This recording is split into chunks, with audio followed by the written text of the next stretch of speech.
Hi, everybody. Welcome to the session today. I think it's good morning for most of us in Australia, but good afternoon over to our friends in New Zealand. Appreciate you taking the time out of a busy day in a very busy sector. So just a little bit of housekeeping before we kick off. Please, as questions pop into your mind, it'd be great if you can put those into the chat. I think chances are we'll cover most of them as we move through the presentation today, but any questions that we don't, we'll ensure that we address in the Q&A. The session is an hour today. We'll have 45 minutes of presentation time and then 15 minutes of Q&A. We'll also be recording the session today and ensure that everyone gets a copy of that within 24 hours. Before we kick off though, I'm Monica. I'm the Head of Solutions at Tribal Habits. And today I have with me Dave King, who is our CEO and founder. Hi, Dave. I better pop in and say hi, Monica. I almost realised I wasn't on screen. Thank you for having me today. Fantastic. So what is Tribal Habits? Tribal Habits is the only Australian-built LMS that combines an AI-assisted course builder, editable training library with 450 plus modules, and a full LMS for managing and reporting without needing an L&D team to run it. If we look at that a little bit more closely, the AI-assisted course builder means that anyone can create engaging training really quickly, and you don't need to have a set of specialist skills to do that. The library has over 450 modules in it. We have a full work health and safety suite.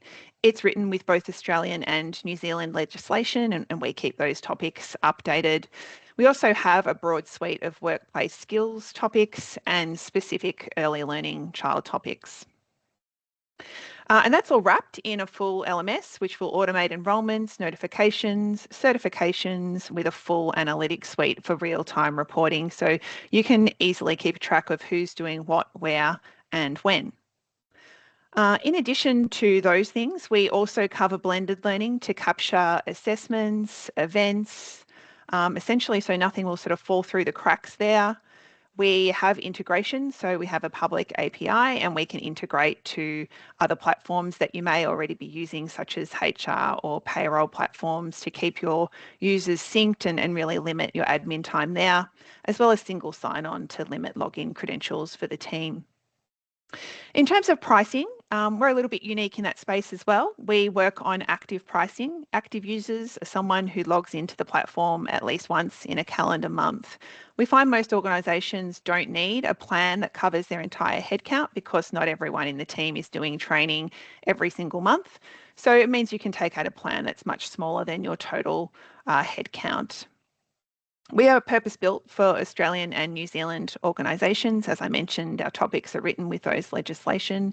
It also means our team is here, so we are Australian-made, owned and hosted. In addition, we have ISO 27001 certification. So why are we here today? We're really here to kind of cover off the three main problems that we know you have and that we commonly hear when we're consulting in this space. The first one is around the tracking and reporting of compliance training. And it's frequent that the training is actually occurring, but it's just tracked in different places or it's not recorded somewhere, and it gets very difficult to pull those records out should they be needed for an audit. The next is consistent inductions. Frequently, we know inductions are relying on a person to do them in a particular centre and maybe a different person on the day. And it's meaning that everyone's induction experience is different. And it will depend on how busy people are in that space and what centre they're in. Finally, knowledge sharing. We know that you have experienced educators in your centres, and they have some great pearls of wisdom that sit in their heads, but you have no way of capturing, sharing and repeating that knowledge. We also hear really that, implementing an LMS can feel a little bit scary. People can worry about who's going to do it, how much time is it going to take, things like the cost. So I'm hoping now that Dave can jump in and start to give us a bit of a hand with some of those problems. Hey, thanks, Monica. And also thanks everyone for joining us today. Monica and I will go a bit backwards and forwards through today's session. So for a little while, you've listened to my dulcet tones. I think that question, Monica, is a good one. I think everybody approaches any new platform with a little bit of trepidation of the learning curve and what's involved. And I think we'd probably start, before we get into a big demo today, with kind of 3 core concepts in mind, which is, first of all, you're not starting from scratch necessarily in this area. So often for any organization, including early childhood, getting that initial bit of training going is the biggest hurdle. Once you've got the first bit of training going, you're kind of on the way. And the advantage here is that we do have hundreds of ready-made modules. There's a lot of AU and NZ compliance, and we do have specific early learning modules.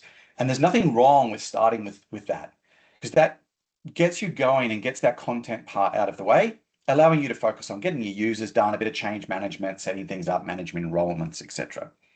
And we'll look at that today in particular, how quickly we can get going with content. Next, you don't need necessarily specific L&D expertise. I'm the founder of this platform. This is my platform. And one of the reasons I created it was because I felt a lot of platforms in the learning space were too reliant on the organization having an expert in L&D to create the training, to understand what was going on. And meanwhile, I watched things like Canva develop, where they were really democratizing the access, in their case, to design. And I wanted to capture some of that here for learning. So we built the platform in a way that really any business operator, HR manager, or as we're going to see today, just expert in your business on certain knowledge can use the platform. And as times pass, like some platforms, we've built in some AI to help you with that as well, to speed that along. And look, the other thing is you don't have to do it all at once. Change management rules should apply with any platform.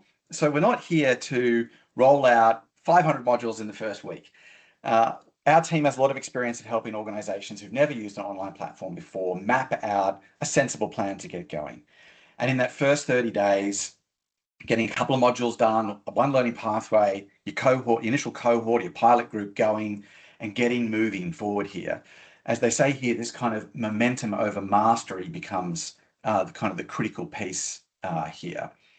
And so what we're trying to do is have maybe in week 1, you pick your starting point. What's your biggest pain point, your easy wins?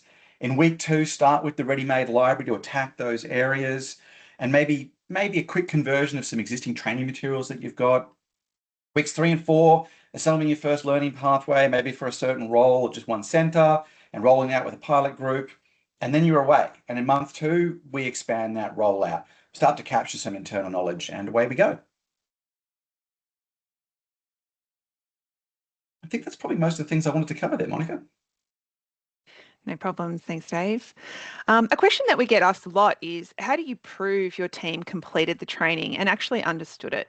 Under Regulation 84 and QA7, every provider needs to evidence compliance training for all staff, including casuals, but most can't produce it when it actually matters. Dave, can you show us what that looks like in the platform? Yeah, that's a really good question. So let's actually start a bit of a demo.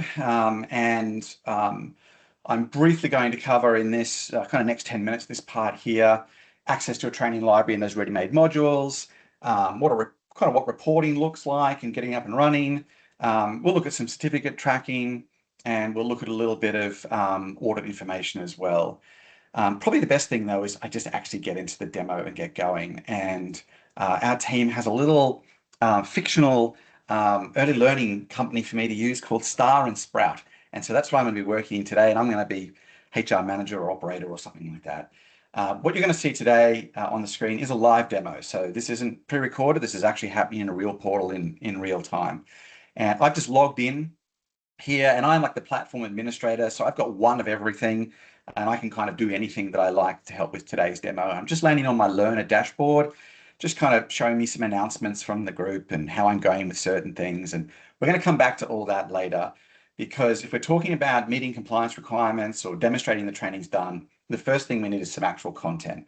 So as I'm an admin, I can see the admin button. I'm going to click onto there and go into the dedicated admin area. I'm going to go straight to knowledge and straight to library. Now, we're going to demo a lot of things today, so we will go slower through some parts. I just want to get to this part to begin with.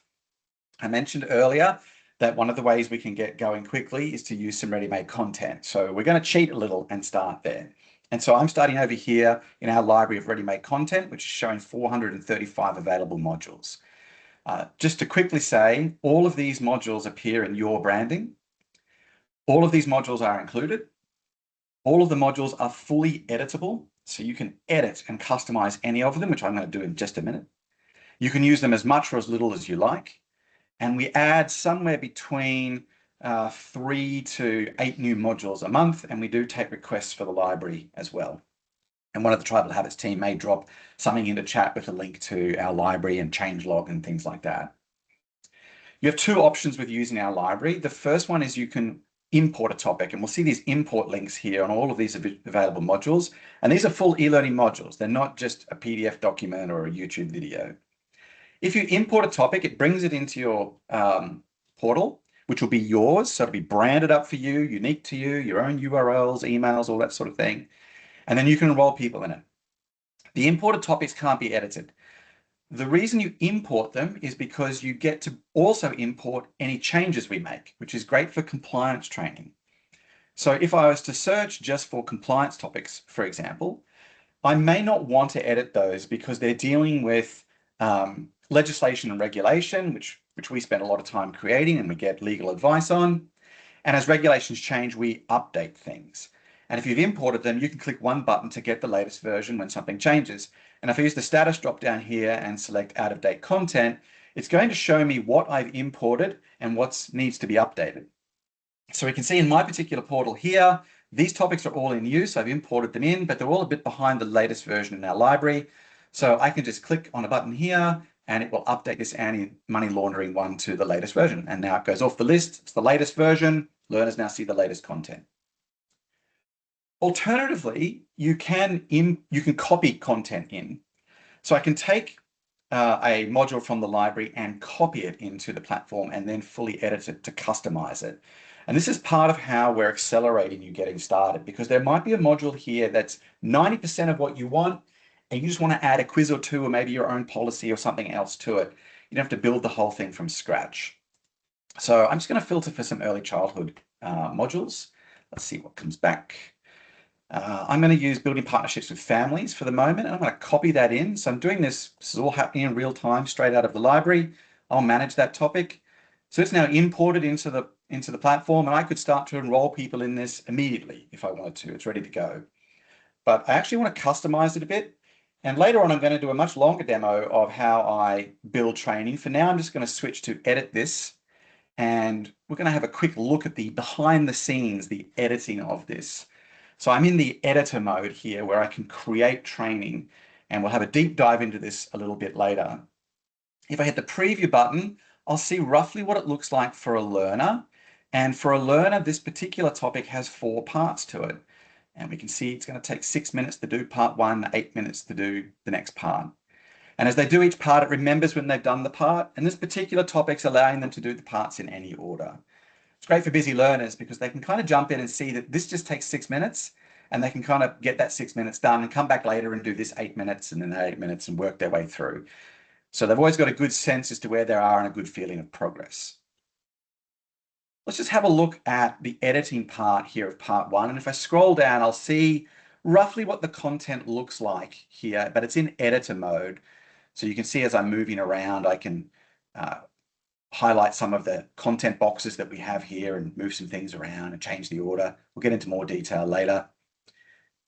The point I want to prove here is that all of this is editable. I can click on anything in here, change any picture, change any word, change any interaction.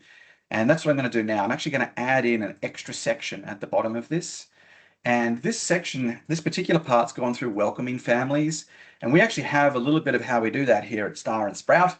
And what I've got is kind of our internal way of doing that.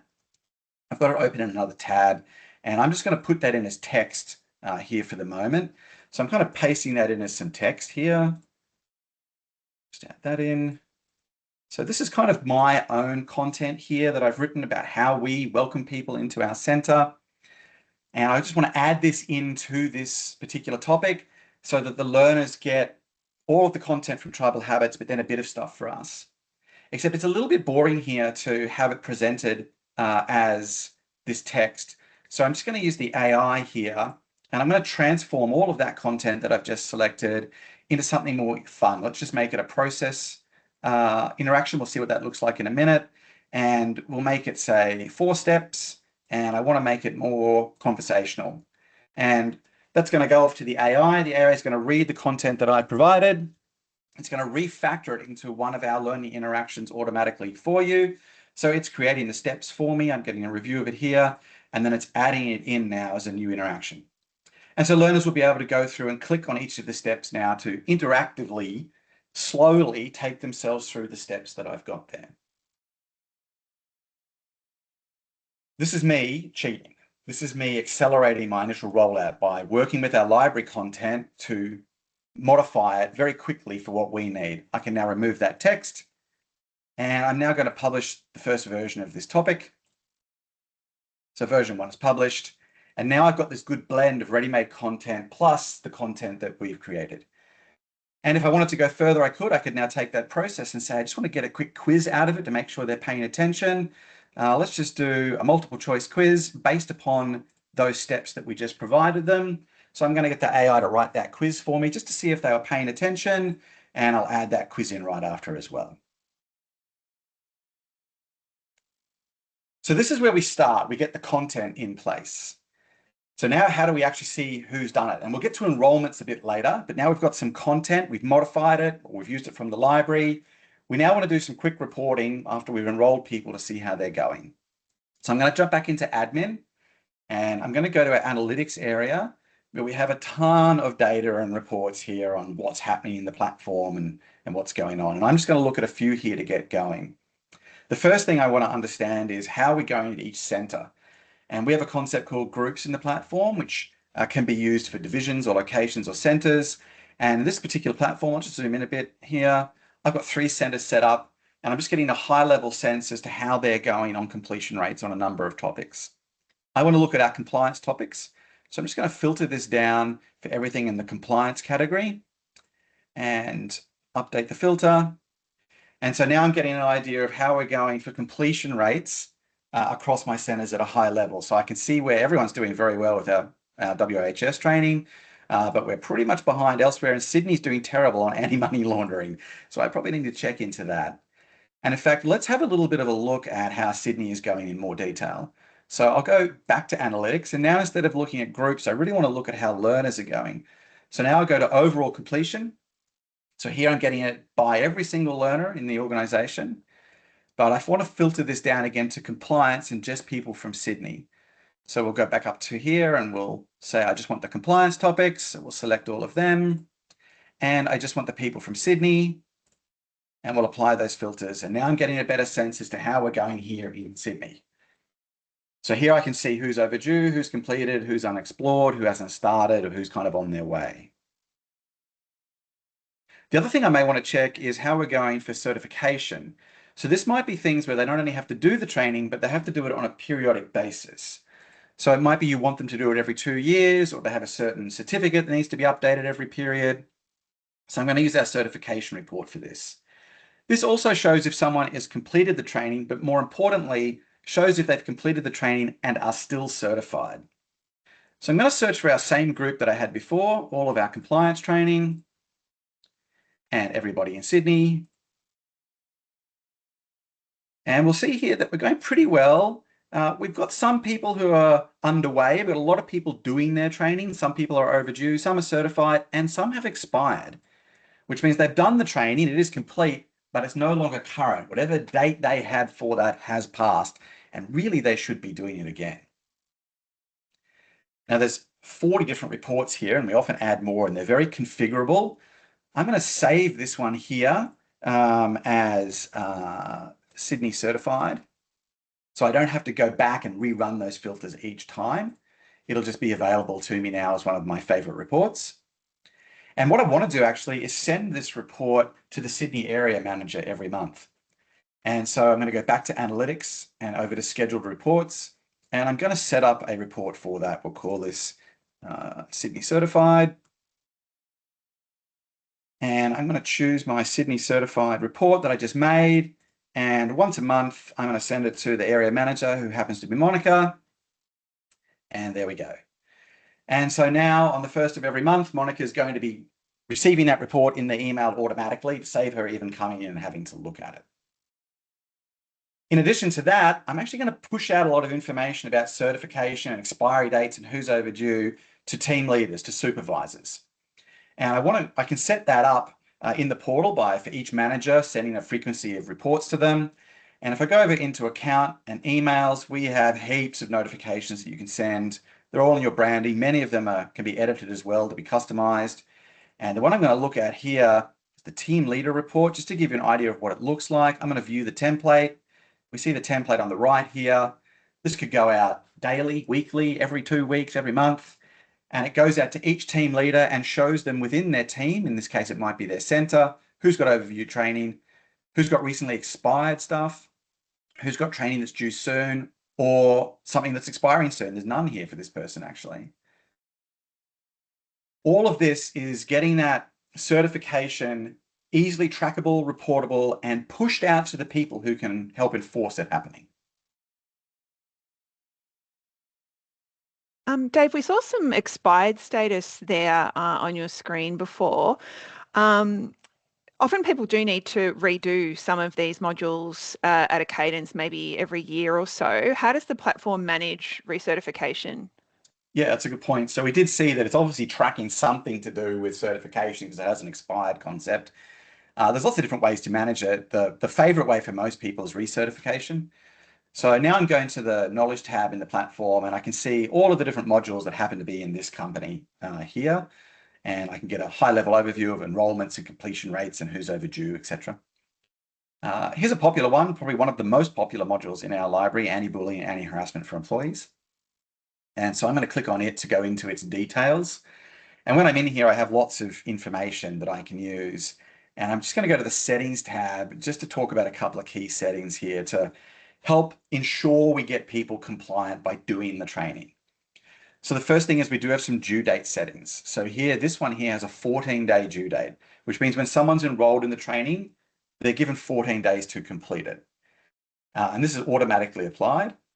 And in addition, we can set up notifications to remind them. So we can set up reminder notifications to kind of send them some notifications if they haven't got the training done before or after the due date. There's also the ability to escalate overdue reminders to start sending that out to managers as well. That's in addition to the manager email report we saw. So that's the start of getting compliance done by making sure people know they've been enrolled, there's due dates, let's get it done, and pushing out those reminders. Once they've done the training, we then have a certification process. So you can issue certificates of completion, which you can fully customize. In this particular course here, when you complete the course, you're certified for 365 days from the day of enrollment. So as soon as you complete the course, we automatically calculate those 365 days. Then we've got the setting turned on for recertification and it's set to 14 days. So 14 days before your 365 days is up, the platform will automatically re-enroll you in the training and start the whole thing again. It'll notify you you've got to do the training again, set another 14 days to get it done, remind you haven't got it done, escalate it to your managers, and if you complete it, give you another 365 days. In other words, it's kind of a set and forget process. Once we have these settings in the platform and we have the initial enrollment done, admins can usually relax at that point because the notifications will go out to the employer, will escalate to managers, due dates are set, recertification happens automatically. The final thing I mentioned here that's really important for a lot of organizations is that we track all attempts at the training. So if I look at Damien Mack here, he completed the training back on the 26th of January and he's certified for a year. I'm going to force his recertification now. So I'm going to hit retake and force the retake right now, which has created a new enrollment for him. And we can see he's got till the 13th of June to get it done. Now, in a lot of LMSs, what happens is the old enrollment is deleted and a new enrollment is created. So you've lost the historical record of the training, but we keep all the versions. We're just seeing the current enrollments here. If I change this to all enrollments and hit apply, we'll see that Damien has 2 enrollments. He's got the one he completed and he's got the new one he's doing. And we still have all the data on the one he completed, all the quizzes he did. And over time, we'll see 3 or 4, one every year pop in here. So from an audit point of view, we can show the completion happening over the years. Dave, what about for knowledge that's achieved or training that's achieved elsewhere. So perhaps things like a red nose qualification or first aid certificate, how are they dealt with? Yeah, that's a good point. So what we're doing, looking at here, of course, are training modules that are done inside the platform. But you're right, someone sometimes leaves to go into the real world and do some training somewhere and comes back with a certificate that they've done, or a license that they've obtained, or a qualification that they've got. There are a number of different ways to capture that. We can actually do that inside a module, which we'll probably look at a little bit later. But we also have the option just to upload certificates to a person and say they got this from somewhere else and track that experience there. And admins or managers can do that on behalf of staff, but staff can do that themselves too if you want them to do that, or if staff may be requested to do that as part of onboarding, for example. And so I'll probably do that from a staff point of view. So I'm going to switch to my learner dashboard now. And as a learner, as an admin, I'm seeing lots of things up here. I've got a team I manage and I create training and I'm an admin, but everyone would see their profile here, which is their own personal training history. And there's lots of information here. I'm going to go to my external training, and you can see I have my heavy truck license, which is obviously very useful here in the context of early learning. Let's add in something else though. I can add in other training that I've done. So I'm actually going to add in a certificate that I got, and it's a first aid certificate. The provider was St. John's. And so this is the learner self-managing, essentially. They can put in the date that they got it. Let's say I don't know, they got it today, will be fine. And they got it from Australia and I got it from Queensland. That's where I am. I can put in that expiry date. That's the important bit that we'll be tracking later on. So we'll just put an expiry date here. And I can then go in and add my evidence. So I can add in my first aid certificate that I got and save that. And that's now tracked against me. Now I've added that myself, but an admin could add it or a manager can add it, or we can push that process out inside a module to kind of force them to add it if we wanted to. Either way, we've got the certified date and that's been reported through all the methods that we looked at.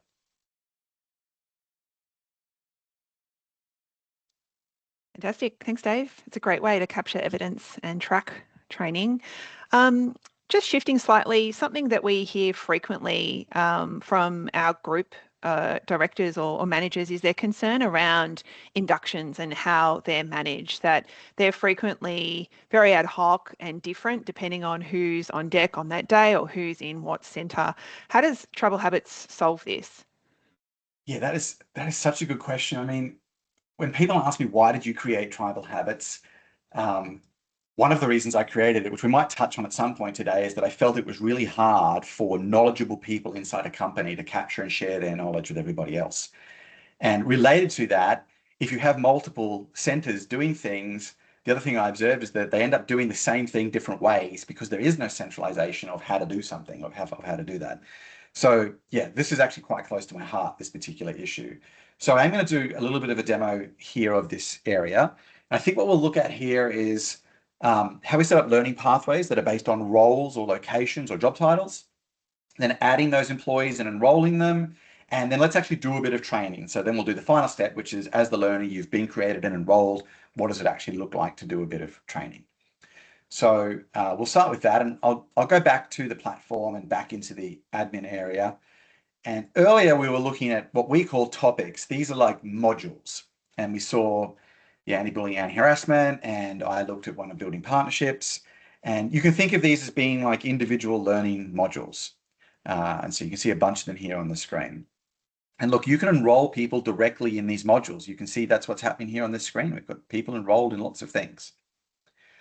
But typically, particularly for induction, people are doing more than one module.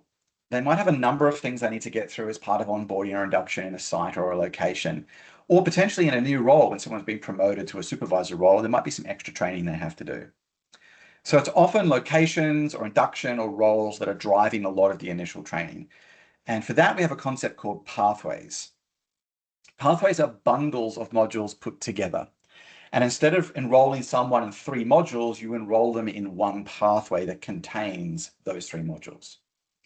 So it allows a little bit of easier management of a staged approach or a larger approach to training. And the pathways can be on anything that you like. It's a role, location, or whatever thing you've got, like a really popular one. In fact, one we do here at Tribal Habits is an IT security. We use our own platform for our own internal training, and we have an IT security pathway. And once a month, it sends out a new training course on IT, on a different area of IT security to everybody in the company. And it will take 6 months for that particular pathway for everyone to work through it with one thing a month. I've got two here I'm going to look at today, and they're compliance pathways for employees and managers. And so if I look at the compliance for employees to begin with, we can see that this particular pathway has 3 modules: safety for children, anti-bullying, anti-harassment, and WHS fundamentals. And these two here are the employee versions of those modules. In our library, we have separate manager or supervisor versions that cover off some different content for them. It's all mandatory knowledge, which means if you're enrolled in this pathway, you have to do all 3, but you're allowed to do them in any order, and they're not scheduled. There's also no optional knowledge. So if you think about everything I just highlighted then, it shows you some of the flexibility around pathways. We can have mandatory or optional knowledge. So the optional knowledge can just be modules you want to include if people would like to do it, or they can be electives. So you could put 4 bits of optional knowledge and say you have to do 2 to complete the pathway, allowing the learners to be a little self-directed of what's important to them.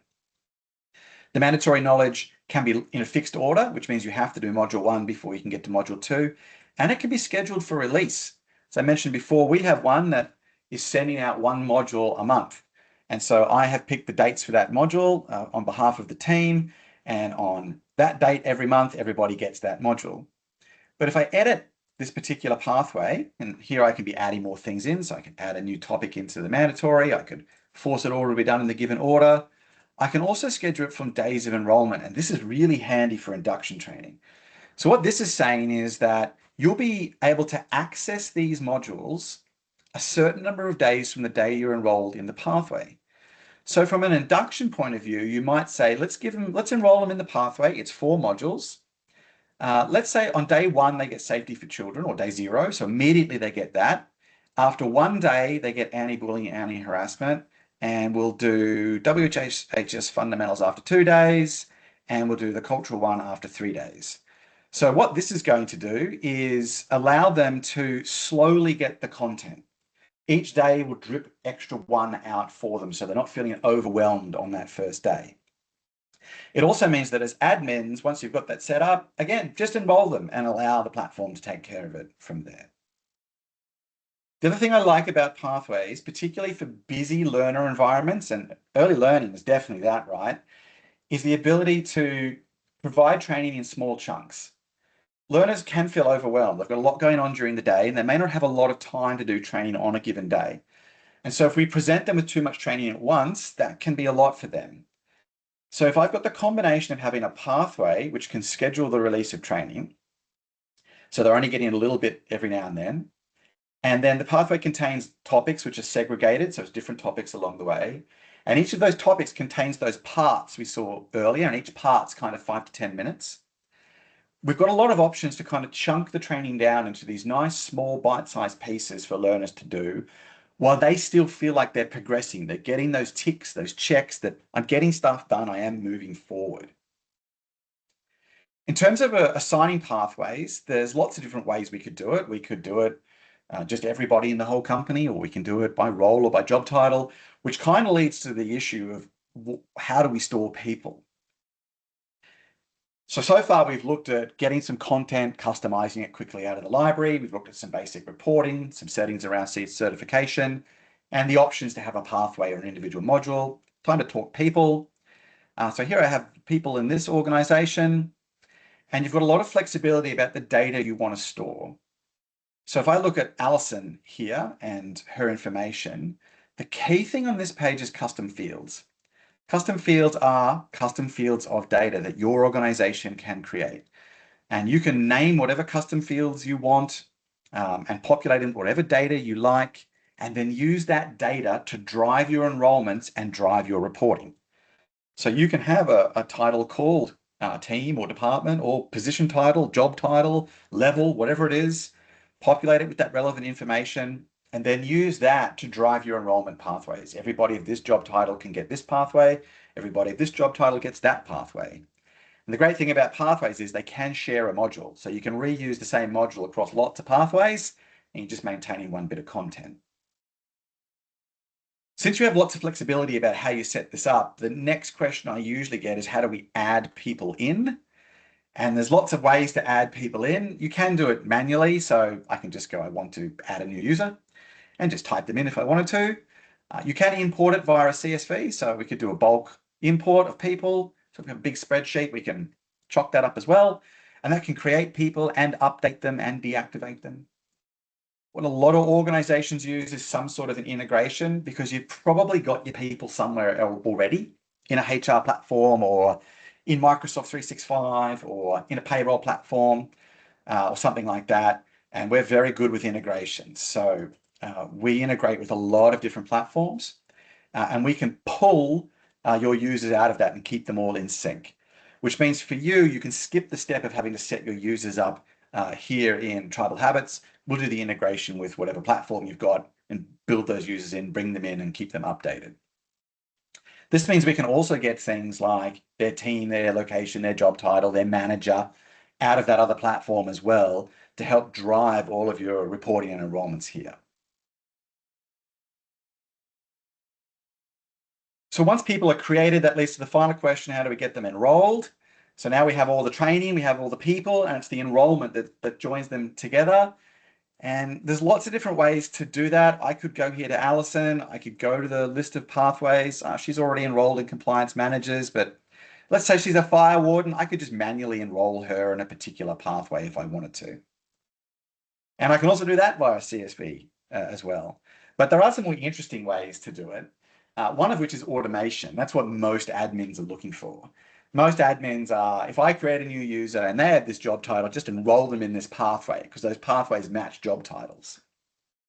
So to do that, we just need to create a really simple rule and then apply that rule to a pathway and say, anyone meeting this rule, just enroll them. So I'm going to create a rule here. I want to enroll everybody who's not a team leader. So they're not a manager. So I'm going to set team leader to 0, to no. And anyone who happens to be from Sydney, and we'll just apply that filter. So this is telling me it's these sort of people. So these are people who are in Sydney who are not managers. And that's the rule I want to create, because anyone who's not a manager in Sydney needs to get enrolled in the employee compliance pathway. And that's what I'm doing now. I'm saving an enrollment rule to that compliance employee pathway. And so now if I go over and have a look at that particular pathway, the employee compliance pathway, and I go to the access tab, just scroll down here a bit, we can see we've got this rule here, which says if you're in Sydney and you are active and you're not a team leader, this rule would apply. Now, at the moment, what the rule is doing is putting this in the learner's catalog for self-enrollment. So we do have a training catalog, which allows learners to self-service training, and it also runs on rules. What we've noticed is that it sounds fun to show learners 10,000 modules that they could do, but most of them just find it completely overwhelming, and 9,980 of those modules will not be relevant to them. Instead, what learners want to see in the catalog is something relevant to them. So I can import 100 modules from the Tribal Habit Library and quickly set up a few rules. These ones for people in the front end, these people for doing finance, these people who are managers, based upon job titles or locations, and everyone's going to see a bespoke training catalog. Alternatively, I can say, actually, I want this rule automated. And what that's going to do now is enroll people who match this rule. So if a new user who is not a team leader is created in Sydney, they will be automatically enrolled in this. Once I've set up my rules, I'm kind of done. It means for most admins, I create my pathways, I set up my enrollment rules, put in my due dates, reminders, and certification, integrate with my HR platform. That's all done in the first week. And then I get a coffee, because at that point, I'm kind of done. Well rewarded. Dave, can you show us this from the learner perspective? What's their experience like? Yeah, sure. I'll just do very quickly what it looks like for a learner. I'm going to go back to my learner dashboard. So now they've been enrolled in something, I'll go to my training tab. I'm actually overdue on my cultural responsiveness training, so I might do that one. So I'm going to click on that as a learner, and I can see it's 39 minutes to do the whole training. My due date has passed. I'm getting a bit of an overview about it. Let's go in and explore it. Okay, this particular topic has 3 parts that I have to get through. I've got about 10 minutes up my sleeve, so I'm actually going to go straight to part 2 because I can see it's 10 minutes and start to explore it. And every module is different. We'll see that there's actually over 60 different learning interactions we can use to create modules and all sorts of interesting combinations and orders. So what you see is going to vary as you go through a module. This one's starting with some text, and then it actually has a scenario to run through. So a scenario is me kind of like doing a choose your own adventure as I walk through here. And what you're seeing is created here in the platform, and we can edit this if we wanted to. So you could change that picture in the background and make it a picture of your center. We have a whole bunch of different characters you can use, and you can upload images of your characters. You can edit any particular response in here as you're going through. And as the learner here, I'm working my way through. Oh, no, I'm not doing a very good job here. I probably should read Monica more about what I'm answering here. Oh, please get this one right. I did. Excellent. So now I'm on to the next part of it. And what I'm going to see in each topic is going to vary. Videos, quizzes, polls, sorting things, interactions. And I can look at it here on my desktop, or I can look at it on my mobile. I'll switch to mobile view. It's always a bit hard in the browser to do that. But on my mobile, it's going to just reframe everything to fit my mobile phone. So I'm just in kind of a quasi-mobile view here. So the platform is completely responsive for learners. It will change the layouts to suit small devices. If I rotate this and reload the page, it'll suit it more for a widescreen mobile phone or a narrow one, just moving things around to suit. So learners can be doing this on any device that they've got or any web browser that they have, not just on their desktop. For learners as well, on their dashboard, they get pretty easy information as to what's going on. So they can see I've got my first aid certificate expiring soon. That's the one I just added before. It expires next month, so it's telling me that. What I've just been enrolled in, what's overdue. I've got one thing overdue, and if I click on it, it's just going to take me straight to that thing that's overdue, and I can get in and explore it. Fantastic. Dave, what if an organisation has several different brands other than Star and Sprout, or want to do some sort of learner segmentation? Yeah, cool. I mean, you can have, using the groups feature, lots of different learners in here who are unaware of each other, doing different training. If you do have multiple brands, just to really quickly, on brands, you've got complete control of your brand, change your colors, change your logos, change your URL, change your fonts, customize your certificates, customize your emails, put in all the images that you like, so you can really make this look like you. Just really briefly, I'd mention that we do have a multiple account feature, which allows you as one customer to have multiple portals with different URLs and different branding. So if you are running multiple brands and you really want people to see their own brand and be in separate portals, maybe with separate admins or separate content, that can all be in the one platform or the one subscription, all bundled up to one subscription. You can even copy content between your platforms. So if one brand does create a good training module, you can copy it over to one of your other organizations to use. Amazing. Thank you. We might talk now a little bit about knowledge sharing, Dave. I mentioned earlier today that knowledge can often sit within educators' heads and they're great pearls of wisdom. And the only way they're able to share that is through a face-to-face interaction, which can often not happen because they don't have time, or it can be rushed, or they're in a different centre. How can we harness that knowledge and share it throughout the organisation? Yeah, great question. This is my favorite part actually of the platform. I'm just going to start by just reiterating, you can cheat. You can take any existing module and edit it. So one of your experts can start with one of our modules and just go through and tidy it up and tailor it and maybe move a few things to you. So you're getting them 80% of the way down the curve. In addition, we do have some templates you can use as well. So these templates don't have full ready-made content in it. What they have is a really good example of what something in that area might look like with some pre-built examples of how you can do things. And you may not use the template. You might just look at it and get inspired by it. Or you can start with the template and just pour your content into it. That's a good place to get started. I'm actually going to edit one of the things from the library though. So actually, no, I'm going to edit something I wrote earlier. Changed my mind. Back on my homepage under the Create tab, I am working on this welcome and induction topic. I am assigned as a creator here, and it's probably worth pointing out you can have unlimited creators. There's no licensing restriction on that. You can have 50 people in your organization creating training. It doesn't cost you anything extra. This is a really simple topic. It's called welcome and induction. It's like a code of conduct induction sort of topic. It's only got one part. So if I preview it, it's actually really small. It's just got really this one part that I've got to do here. And what we can see it's doing is it's presenting the code of conduct and asking them to download it, giving them a few FAQs. And it's then asking them to accept it. And in fact, why don't I just do this very quickly as a learner? Because it'd probably make more sense if we do it as a learner. So as the learner here, I'm seeing our code of conduct, and I can download the code of conduct. If I click that button, it'll download it.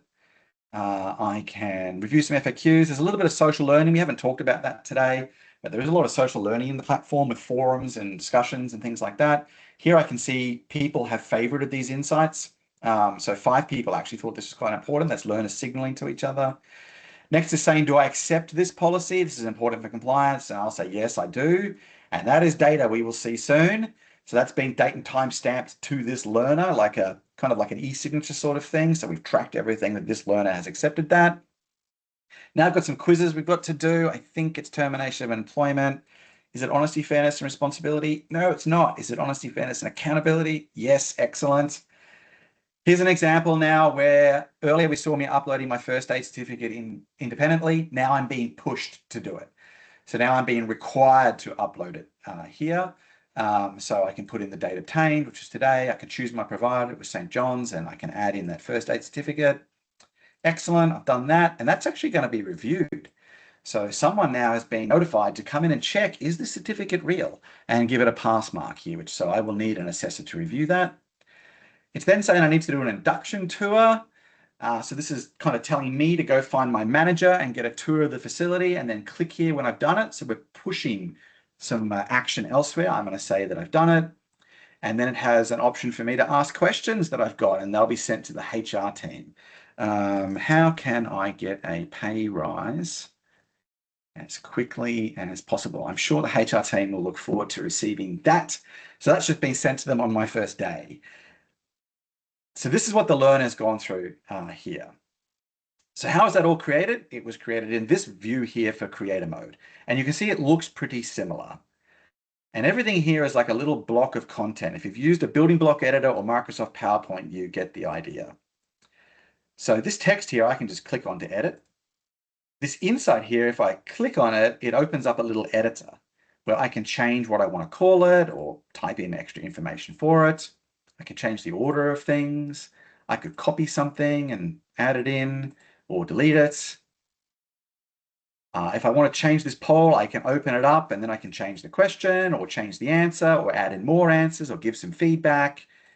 We can see that each of these things is like a little template, a little building block. And that's what makes it really easy for anyone to come in and create training, because they're just filling in the templates basically. Which leads to the next question of what templates are there? So if I hover between any 2 bits of information here and click on content, I can add in any of these building blocks. And many of these building blocks have multiple layouts. There's about 60 different interactions in total. So if I wanted to put an image in here, I could add in the image block and then click on it to open the editor and upload my own image or get something from up in childhood and see what I get back from our library. Why don't we use this baby here? So there's about 2 or 3 million images that you get for free just to help populate out, but you can add your own. I can then edit it here if I wanted to. So I do want to crop that just a little bit just to make it fit. And now I've added in that image. I can also cheat here by using AI as well. And we saw me using AI earlier where it converted some things. And I'm going to do that again now. I've actually got my code of conduct here. This is the code of conduct document. And it's a bit boring to read. So I actually want to create one of those scenarios that we saw earlier, the kind of the role play interactive thing. And I'm actually just going to copy this off screen. I have it in Microsoft Word to make it a bit easier to copy. And I'm going to come back and say, I'd really like a little scenario for people to really work their way through some core parts of this policy, but I don't want to have to create it myself. So I'm going to put in a section and just call it scenario. And I'm going to use the AI to do this. I'm just going to paste in all of my content.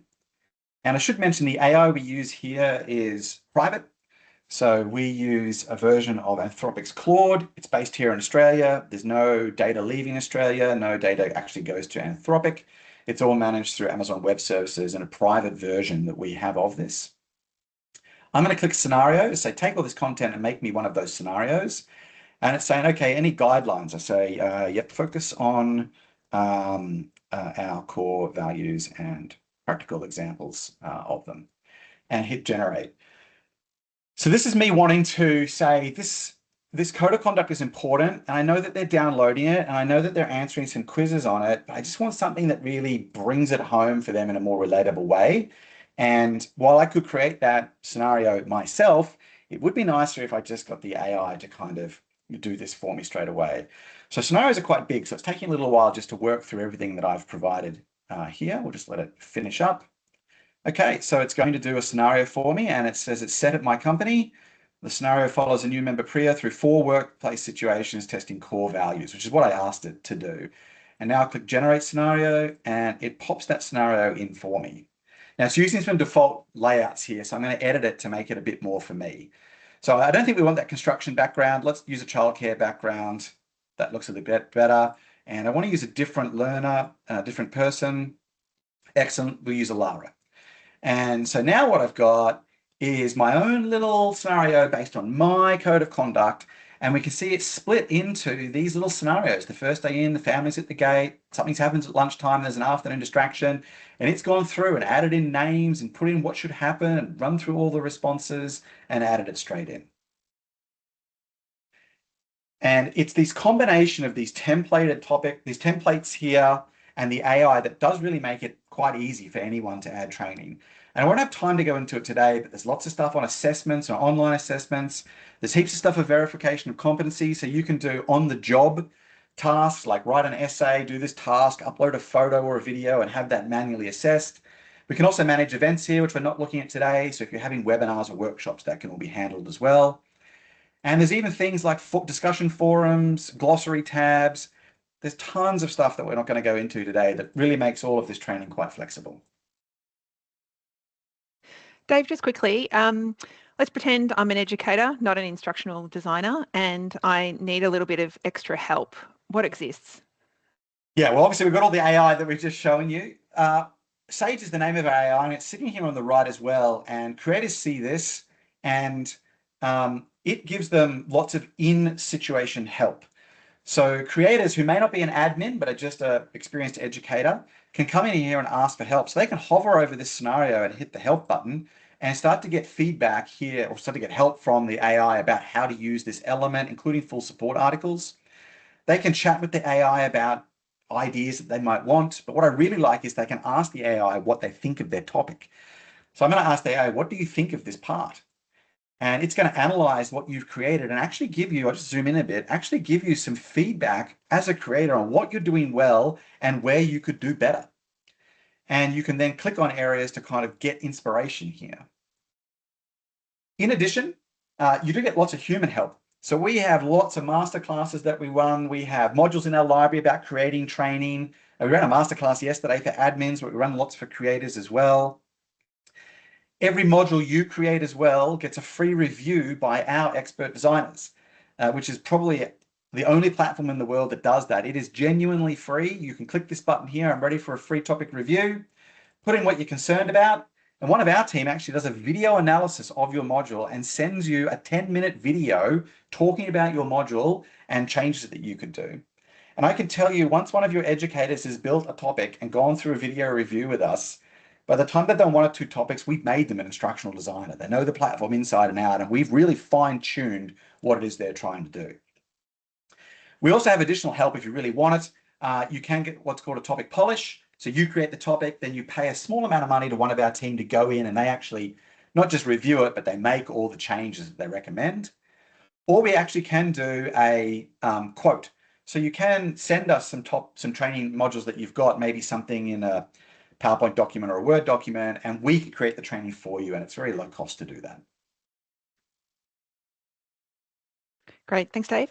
Before we wrap up, just quickly, you were showing us a lot of data captured throughout that module. Can you just show us what that looks like from an organisational perspective? Yeah, let me do that real quick because I have gone a bit over here. I appreciate that. I've just jumped back into admin and I'm looking at that welcome and induction module where we were getting people to answer quizzes, accept policies, give questions, etc. Every bit of data is stored and exportable. You can export anything in a CSV, filter through it, get a PDF of it. Let's look at Monica, since Monica's asked a question. Monica has completed this module. So if I click on Monica's results here, I can see it's Monica. This is when she was enrolled. This is when she completed it down to the second. This is the version she did. Okay, she was asked that question. Do you have any questions for the HR team? And here's what she wrote. Here's her answers to all the quizzes. Yes, she did the online task. And yes, she's uploaded her first aid certificate, but the result is still pending. So it hasn't been reviewed yet by an assessor. So I can drill right down into an individual person and see what they did. And if I need to give that to an auditor or something, I'll just quickly extract that as a PDF so I can download everything that she did to give to somebody. Alternatively, I can do this in an aggregated bit. This will be the last thing I cover now. We'll move to Q&A. I'll go over here to responses. And what I'm seeing here are everybody's answers to the open questions. And the open question we asked here is, what's your question for the HR team? So now here I'm able to see what everybody wrote. And I can filter this. I could filter it by just showing me people from certain centers or in certain job roles, or even people who just used a certain word in the response. Anyone who mentioned their tour. Let's see who mentioned that. Just Katrina mentioned, my manager hasn't organized a tour, was the feedback. So as HR, I want to chase that up. And I reckon, Monica, I've probably exhausted everybody listening to my voice and running through things, so I might stop there. It's okay, Dave, no problems. Apologies, we've gone a little over time today, guys, but really that's because we have such a great feature-packed platform, so it is tricky to get through in that limited time. We understand if you need to attend other sessions now, but please stick around if you can, and we'll have a bit of a Q&A time. If any questions do pop into your mind after the session, please email them through. As I said, we'll give you the recording. And we'd also really welcome anyone who would like a more tailored demo around the requirements of their organisation or a chat about how anything works, including pricing, etc. But thanks again for joining us today. It's been great. And we'll now move through some questions. Cool, Monica. I'm just actually going to cherry pick a couple out of chat straight away, just in case people do have to run and they want an answer. Someone asked, the regulator often asks for actual content of the courses and knowledge checks as evidence of training. Can this be downloaded as a PDF? Yes, you can. So any module that you create here in Tribal Habits, I'll just let it load up. You can PDF the topic. We actually track all the versions, and you can PDF any version as well if you want to show the content that someone did in an older version. So you can do that. Someone else asked, when making a module, can you require people to provide answers to questions? I think I just demoed that. So yes, you can. Either open answers or closed answers. We also have surveys, so you can ask polls or survey questions as well as graded quizzes. If it is an open question, like respond to this scenario and type in a big answer, the way that is graded at the moment is by a human. So you can assign an assessor to come in and review all of that. But we are adding AI grading to those open questions in the second half of the year. We're just working through a couple of issues to make sure we're happy with that. And then a question about if you've got a HRIS that has certificates loaded into it. It depends on, and would this therefore be a duplicate in Tribal Habits? That's up to you. If both of your platforms can handle it, really the question is which one should handle it? We have pretty good integration with Employment Hero, which is the one that's mentioned here. So you could use either platform to manage that, and then it's just a bit of business process. Monica, I've spoken a lot. I'm going to ask you a question. Okay. Talk to me about pricing. How does pricing work? Sure. So pricing works on what we call monthly active users. And a monthly active user is a person who logs into your portal at least once in a calendar month. We know that most organisations don't have the entire team training every month. So a traditional subscription which covers headcount is essentially a bit of a waste of money. So what we look at is a plan that basically covers off the number of staff that you expect to use the platform each month, and that's what you pay for. It essentially is representing fairness. You're paying for when people are using the platform rather than being stored in the platform. And storage is unlimited. You can store all of your learners, all of your historic training data, as many modules as you want, that type of thing. We have no implementation fees, and we also include onboarding training in our subscriptions. So Monica, if you had 200 people, 200 employees, but they're not all doing training every month, let's say 50 are coming in each month, what you're saying is that your subscription's for 50 a month, it's not for the 200 that you're storing.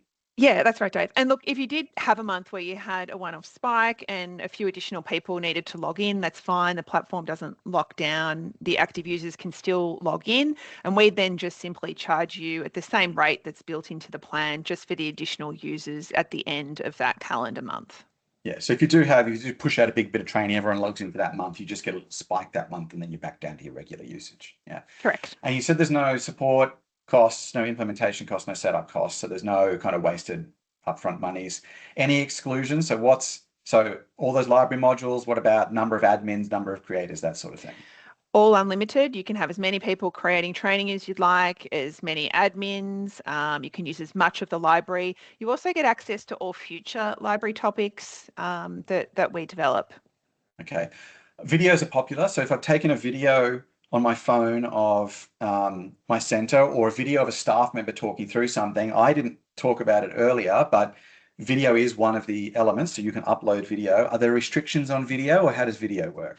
No, you can upload video as much as you want to into the platform. It's an 8 gig capacity per video, but you can upload as much video as you want. We're storing that, we're hosting that in the platform. We also have a great setting that you can tick, which will enable learners to be forced to watch that video from start to finish the first time round. And we also analyze the learner's bandwidth on their device, and we'll stream the best version based on that bandwidth. Well, I think we're doing free AI captions as well. Correct. For that, yeah. Yeah. In fact, we didn't talk about one of my favorite features, which is the AI voiceover that we have. So, which is included. I think there's, what are we up to now? 30 different characters and accents that can take what you've written and read it out as AI. Yeah. Why don't I go with a couple more questions here? I can see. So, just briefly tell us, how does events management work if I've got webinars or workshops, and how do you cover them?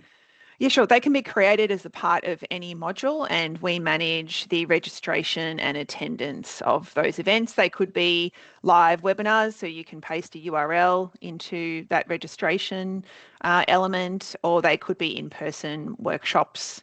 And event registration and the attendance can be dealt with in a variety of different ways, whether that's by the platform or whether you want the facilitator to mark those people off.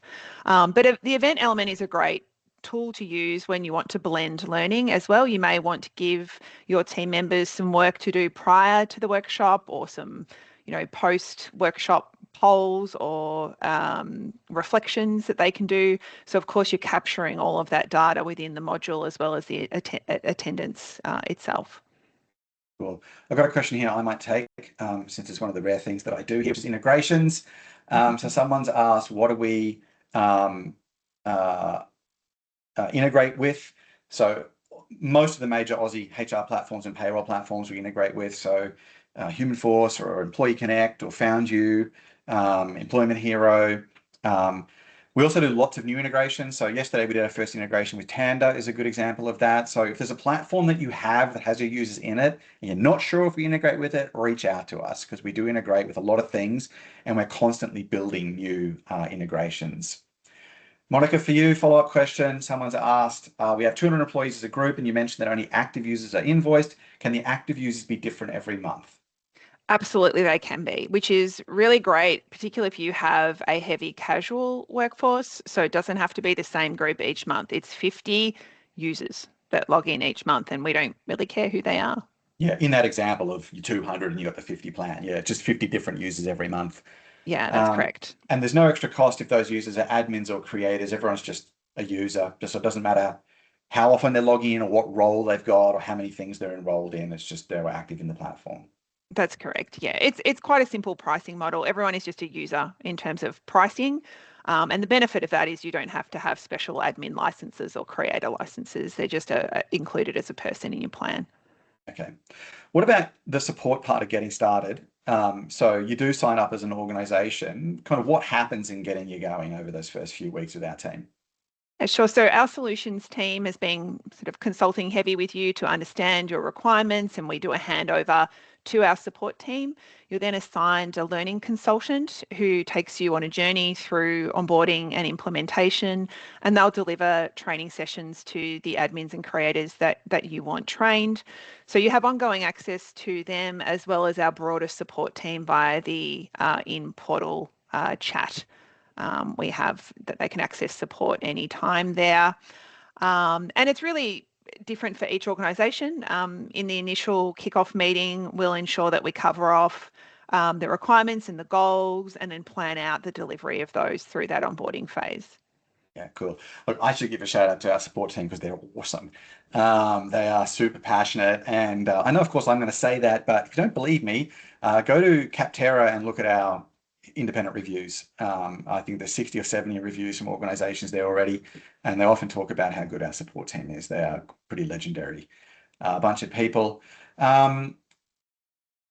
Monica, if you're an organization that is a bit more advanced in your learning and you've gone and maybe you've really set up your roles with some competency mapping and you want to be able to kind of link training into competencies, is that something we can handle? Yeah, absolutely. We have a skills and competency building matrix. The skills and competencies can be bulk uploaded via a CSV. Often those skills are mapped kind of directly to a topic. So we achieve the topic, we get the skill. Skills are competencies, bundles of skills equal competencies, and competencies can also equal a pathway. So as a learner works through that pathway, they'll achieve the competency in that role. From a reporting perspective, we do give the team leader visibility on that skills matrix for their team so they can see who's got what and who's missing things. And in the analytics suite, there's more in-depth reporting. We have skills gaps analysis and skills finder, that type of thing. Yeah, cool. I think an important thing you mentioned there, I mean, I find the competency mapping a bit more advanced. So your organization is probably a bit further down the curve than the average organization on this, but what that can be really good for is aspiration. So if you've got someone who wants to step up to a supervisor role, we can assign them that role in the platform, which will show them the required competencies. And then we can link the required training or things that has to be done to achieve those competencies, which would therefore make them available for promotion into that role. And that can all be bundled into the platform itself. And if you've got a HR platform that manages that, we can usually integrate that data backwards and forwards with them as well. Monica, we've gone a bit over and I have run out of questions to ask you from chat or elsewhere, so I might hand over to you to wrap us up. Yeah, great. Thank you. It's been a pleasure hosting everyone today. Thanks, Dave, for taking us through such a great in-depth review of the platform. We'll send the recording out to everyone soon, and we hope to hear some questions, and we'd really love to have a chat to anyone who would like to learn more about the platform. That's it. We'll hopefully see you again next time. No worries. Thanks everybody for coming.